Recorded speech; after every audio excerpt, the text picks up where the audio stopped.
माफी। हॉस्पिटल में से हमेशा की तरह आने वाली महक आ रही थी। टीना जैसे ही हॉस्पिटल के अंदर आई, तुरंत ही प्रणय के असिस्टेंट ने उसे अपने सुरक्षा घेरे में ले लिया। इस वक्त टीना बिल्कुल अकेली थी, उसके साथ उसका कोई भी सपोर्टिंग स्टाफ नहीं था। जैसे ही टीना यूसुफा के कमरे के बाहर पहुंची, उसने देखा कि उसका असिस्टेंट दरवाजे के पास ही खड़ा था।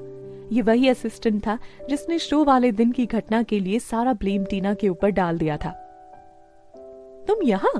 उसने टीना को ऊपर से लेकर नीचे तक घूरते हुए कहा।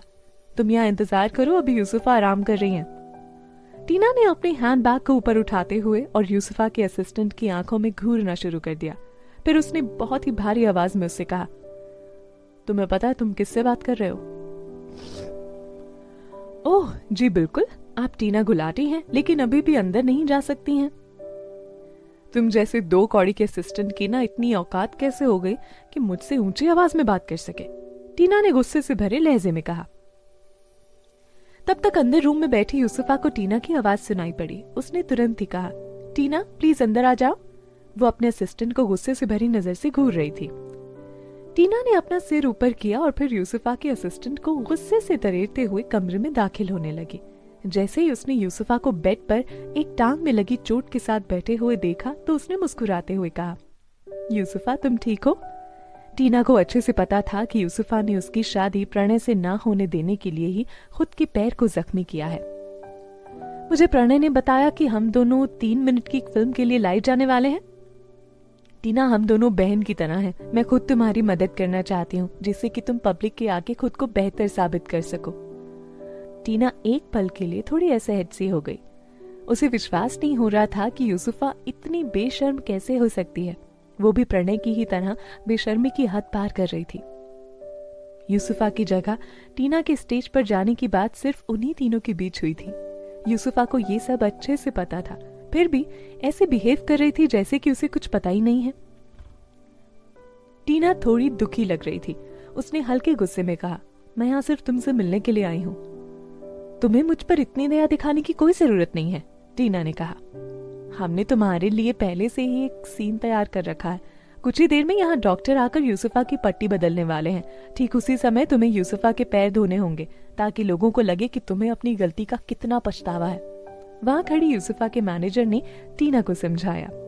बहुत हो गया अब, टीना ने गुस्से में लाल होकर दोनों की तरफ देखते हुए कहा। यूसुफा, मैं शो में तुम्हारी जगह पर जाने वाली थी, क्या तुम्हें पता नहीं था? तुम सारी सच्चाई नहीं जानती थी? तुम्हारे अंदर जरा भी शर्म बची है कि नहीं? टीना तुम किस बारे में बात कर रही हो? मुझे कुछ समझ नहीं आ रहा, यूसुफा ने मासूम बनते हुए कहा। हद है यूसुफा, तुम अपने स्वार्थ में इतनी कैसे गिर सकती हो? क्या तुम्हें वाकई में नहीं पता कि ये सब क्यों हो रहा है? टीना की आवाज में खुद के गलत होने का सेंस था। अगर इसमें प्रणय इन्वॉल्व नहीं होता ना तो मैं तुम्हें कभी इतना नहीं झेलती। सच सच बताओ, क्या मैं तुम्हारे और प्रणय के कहने पर पहले भी कई बार स्टेज पर नहीं गई हूं? टीना बहुत हो गया अब, तुम्हें अपनी गलती का एहसास नहीं है, साथ ही तुम सारा ब्लेम मुझ पर डाल रही हो। तुमने पहले खुद ही प्रेस के आगे अपनी गलती एक्सेप्ट की है। यूसुफा एक्टिंग करने में काफी माहिर थी। बोलते समय उसकी जुबान तक नहीं फिसलती थी। अपने शब्दों से वो खुद को बेकसूर दिखाने में कोई कसर नहीं छोड़ रही थी। मैं तुमसे तो कोई भी माफी नहीं मांगने वाली, टीना ने बिल्कुल सीरियस होते हुए कहा। इसी समय यूसुफा के असिस्टेंट ने उसके शब्दों को रिकॉर्ड कर लिया और तुरंत ही वीडियो दिखाया। टीना ने दिखाया अपना दूसरा चेहरा, किया माफी मांगने से इनकार के टाइटल के साथ ऑनलाइन ही रिलीज कर दिया। एक ही पल में टीना पर उंगली उठाने वाले हजारों लोगों को फिर से उसे नीचा दिखाने का मौका मिल गया था। रिपोर्टर को भी अब न्यूज मसाला मिल गया था। किसी ने भी टीना की तरफ से बोलने की कोशिश नहीं की। उधर यूसुफा कैमरे के आगे रो रो कर खुद को बेकसूर साबित करने में लगी थी। लोगों की नजर सिर्फ उसी पर टिकी हुई थी। पहले मुझे लगता था कि हम दोनों ही मॉडल हैं। मैं इस मामले को बिल्कुल ही आगे नहीं बढ़ाना चाहती थी, लेकिन न जाने क्यों टीना इसे बढ़ाती जा रही है। उसने न सिर्फ माफी मांगने से मना किया, बल्कि उसने मुझे गालियां भी दी। पीजी ग्रुप ने तुरंत ही अपना स्टेटमेंट जारी करते हुए अपनी प्रतिक्रिया दी। साथ ही उन्होंने टीना को जल्द ही कंपनी से बाहर करने का ऐलान करके लोगों का ध्यान खुद की तरफ आकर्षित करना शुरू कर दिया।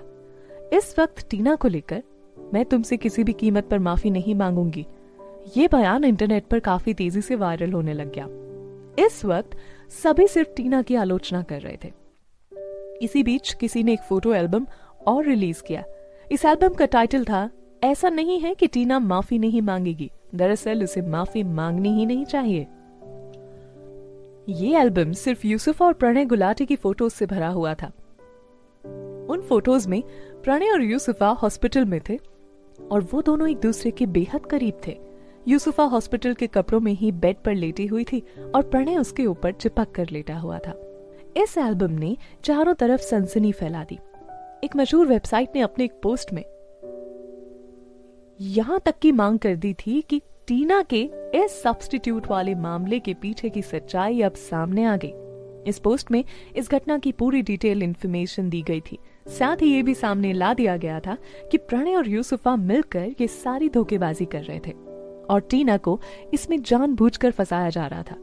इसमें यह भी बताया गया था कि कैसे टीना को समझौता करने के लिए बाध्य किया गया और फिर उसे दोषी भी करार कर दिया गया। सिर्फ अपने प्यार की खातिर उसे ये सब करने के लिए बाध्य किया गया। इसी वक्त उसका फियांसे प्रणय गुलाटी भी उसे दबाने की कोशिश कर रहा था और वो टीना को परेशान कर रहा था। जैसे ही स्कैंडल लोगों के सामने आया, प्रणय और यूसुफा की अंदरूनी फोटोज काफी तेजी से चारों तरफ वायरल होने लग गईं और अब सारी सच्चाई सबके सामने आ गई। अब बाहर सिर्फ इस सब्स्टिट्यूट वाले मामले के अलावा टीना को लेकर एक भी बुरी खबर सुनने को नहीं मिल रही थी, बल्कि अब इंटरनेट पर लोग टीना के पुराने दिनों की फोटोज को भी ढूंढने लग गए थे। ठीक उसी तरह जैसे कि आज से 3 साल पहले लोग उसे इंटरनेट पर सर्च करते थे। एक बार फिर से टीना की पॉपुलैरिटी पॉजिटिविटी में बढ़नी शुरू हो गई थी। हमने भी टीना को गलत समझा, इस बात का लोगों को पछतावा भी हो रहा था। अब बाजी एक बार फिर से पलट गई। जब ये सब हो रहा था तो उस वक्त यूसुफा एक इंटरव्यू में बैठी हुई थी और वो हॉस्पिटल वाले इंसिडेंट को मीडिया के सामने शेयर कर रही थी। मुझे नहीं पता था कि वो कितनी बड़ी बेशर्म है। वहां बैठे एक रिपोर्टर के कलीग ने अचानक ही अपना फोन निकालकर उसे कुछ दिखाना शुरू किया। फोन में फोटोज देखने के बाद रिपोर्टर्स ने फोन वापस अपनी जेब में रख लिया और फिर उसने यूसुफा से सवाल किया, यूसुफा मैम, क्या ये सभी फोटोज रियल हैं? क्या मतलब? यूसुफा के चेहरे का रंग उड़ गया। ये आपकी और पीजी ग्रुप के सीईओ प्रणय गुलाटी की कुछ पर्सनल फोटोज हैं। क्या आप चाहती हैं कि मैं डिटेल में बताऊं कि आप इन फोटोज में क्या कर रही हैं? रिपोर्टर्स ने सख्त लहजे में कहा। यूसुफा के पैरों के तले से जमीन खिसक गई। कुछ ही पल पहले वो कैमरे पर रोते हुए टीना को कसूरवार ठहरा रही थी और अब अचानक ही उसकी वो फोटोज सबके सामने आ गईं, जिसमें कि वो किसी और के बॉयफ्रेंड के साथ रंगरेलियां मना रही थी। लोगों की आंखों में वो नई मॉडल से बिल्कुल अलग नहीं थी जो कि इस इंडस्ट्री में ऊपर आने के लिए खुद को बेच देती हैं। सबसे बड़ी बात ये थी कि अब यूसुफा के पास कुछ कहने को शब्द नहीं थे। रिपोर्टर्स ने उसे शर्मसार करना शुरू कर दिया था। एक तरफ आप टीना मैम की बुराई करते हुए रोई जा रही थी, दूसरी तरफ आप खुद उन्हीं की बॉयफ्रेंड के साथ मिलकर इस तरह की हरकत कर रही हैं। एक महिला पत्रकार ने अचानक ही बेहद सख्त रूप में आते हुए सवाल किया, नहीं, फोटोज में सब कुछ साफ दिख रहा है, अब आप इसे गलत नहीं ठहरा सकती हैं। पत्रकार ने कहा, नहीं, ये सब फेक है, सब कुछ टीना का प्लान है। यूसुफ अब कैमरे के सामने बिल्कुल मजबूर हो गई थी। अब रिकॉर्डिंग बंद करो, बाहर जाओ यहाँ से, अब मैं और इंटरव्यू नहीं देना चाहती, जाओ। उस महिला पत्रकार ने गहरी ठंडी सांस ली। उसने यूसुफा को तिरस्कृत करते हुए पूछा, यूसुफा, हम सभी एंटरटेनमेंट इंडस्ट्री का हिस्सा हैं, फिर भी मैं आपको बताना चाहूंगी कि भगवान उन सभी का हिसाब करते हैं जो कि किसी के साथ बुरा करते हैं। हर चीज का ब्लेम टीना पे डालकर आपने बहुत बुरा किया है और इसका फल आपको जरूर मिलेगा। रही बात न्यूज की, तो मैं आपको बता दूं कि अब से मैं टीना के लिए एक भी गलत आर्टिकल नहीं लिखने वाली। यूसुफा के चेहरे पर खौफ साफ नजर आ रहा था। जैसे ही रिपोर्टर्स यहाँ से बाहर निकले, यूसुफा ने तुरंत ही प्रणय को फोन किया। प्रणय, क्या तुमने वो फोटोज देखी? अब हमें क्या करना चाहिए? ये सिर्फ फोटोज हैं, तुम इतनी परेशान क्यों हो रही हो? कंपनी इस समय इससे बाहर निकलने का रास्ता खोज रही है।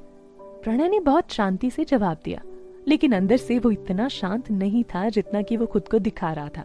उसे अच्छे से पता था कि सब कुछ सामने आ जाने से न सिर्फ यूसुफा और पीजी ग्रुप के करियर को फर्क पड़ेगा, बल्कि इसकी वजह से वो टीना को भी हमेशा के लिए खो देगा। आखिर उसने टीना को अपने नीचे दबाकर रखते हुए उसके साथ धोखेबाजी की थी। इस सब के पीछे पक्का टीना का ही हाथ है, यूसुफा ने कहा। अगर तुमने उसे अपने पास ना बुलाया होता तो क्या तुम्हें लगता है कि ये सब हुआ होता? ये कहने के बाद प्रणय ने गुस्से में फोन रख दिया। फिर उसने तुरंत ही टीना का नंबर खोजकर उसके पास फोन लगा दिया। उसे लग रहा था कि जब फोन की रिंग जा रही है तो निश्चित रूप से टीना फोन उठाएगी। वास्तव में फोन टीना के हाथ में ही था, फिर भी वो जानबूझकर प्रणय का फोन नहीं उठा रही थी। वो इमेजिन कर रही थी कि इस वक्त प्रणय कितना परेशान और गुस्से में होगा।